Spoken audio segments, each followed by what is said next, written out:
ఆయన యందు మమ్మును ఎల్లప్పుడూ విజయోత్సవముతో ఊరేగించుచున్న దేవునికి స్తోత్రము. ఈ మాటను మనం 2 కొరింథీ 2:14లో చూడగలుగుతాము.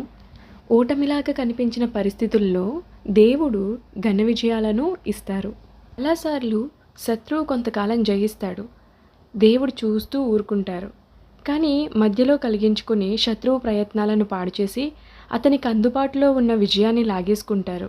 దుష్టుల మార్గాలను దేవుడు తల్లకిందులు చేస్తాడని బైబిల్లో రాసి ఉంటుంది కదా, అందుకోసమే ఇది జరుగుతుంది. బల్లో మనం ఓడిపోతున్నట్టు అనిపిస్తూ ఉంటుంది, శత్రువు గెలుస్తూ ఉన్నట్టు అనిపిస్తుంది. కానీ దేవుని మాట నెరవేర్పు కోసం మాత్రమే అలా జరుగుతుంది. చివరికి మాత్రం విజయం దేవుడు మనకే ఇస్తారు. ఆ తరువాత మనకి దేవుడు ఇచ్చే ఘన విజయం అంతకుముందు శత్రువుది పైచేయిగా ఉండకపోయినట్టయితే అంత ఘనంగా అనిపించేది కాదు.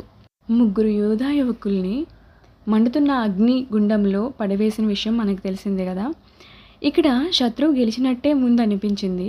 సజీవుడైన దేవుని సేవకులు భయంకరమైన అపజయాన్ని ఎదుర్కోబోతున్నట్లు అనిపించింది. మనకి కూడా ఎన్నో పరిస్థితుల్లో మనం ఓడిపోయినట్టు, శత్రువు గెలిచినట్టు అనిపిస్తుంది. ఆ యూదులను మంటల్లోకి విసిరేసిన పగవాళ్ళు ఆనందంగా తొంగి చూస్తున్నారు, ఆ యువకులు అగ్నికి ఆహుతైపోతారని. అయితే వాళ్ళు అగ్నిగుండంలో హాయిగా దేవుణ్ణి ఆరాధిస్తూ ఉండడం చూసి నివ్వెరపోయారు. నెబుకద్నెజరు వాళ్ళని అగ్నిగుండంలో నుండి బయటికి రమ్మని పిలిచారు.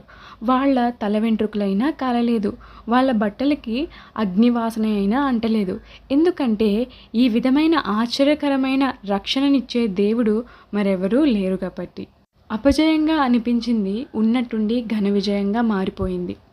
మన జీవితాల్లో కూడా కొన్ని సందర్భాల్లో ఓడిపోతున్నట్టుగా అనిపిస్తూ ఉంటుంది, శత్రువు గెలుస్తున్నట్టుగా అనిపిస్తుంది. మనం ఎంతో భక్తి చేస్తున్నాను, నేను ఎంతో భక్తి చేస్తున్నాను, లేదంటే నా కుటుంబాన్ని భక్తిగా నడిపిస్తున్నాను, దేవుని వాక్య ప్రకారంగా జీవిస్తున్నాను, దేవుడు చెప్పినవన్నీ నేను చేస్తున్నాను, ఆయన నిబంధనలకు కట్టుబడి ఉన్నాను, అయినా సరే నాకు ఈ ఓటమి ఎందుకు వస్తుందని చెప్పి మనం తల్లడిల్లిపోతూ ఉంటాము, బాధపడుతూ ఉంటాము. కానీ గుర్తుపెట్టుకోండి మిత్రమా, ఖచ్చితంగా విజయం అనేది మీ వైపే ఉంటుంది.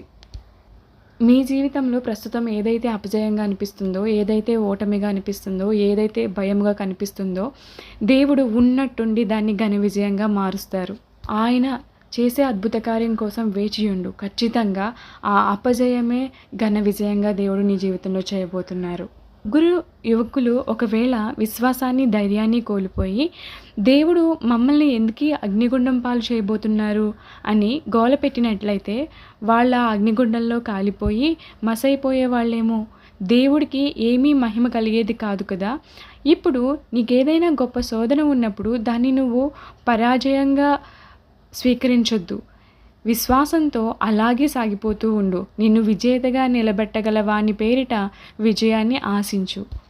ఆ జీవం గల దేవుడు త్వరలోనే నీకు ఘన విజయం అనుగ్రహిస్తారు. దేవుడు మనల్ని నడిపించే ఇరుకుల్లో, ఇబ్బందుల్లో ఆయన మన విశ్వాసం బహిర్గతమయ్యే అవకాశాలను కల్పిస్తున్నారు.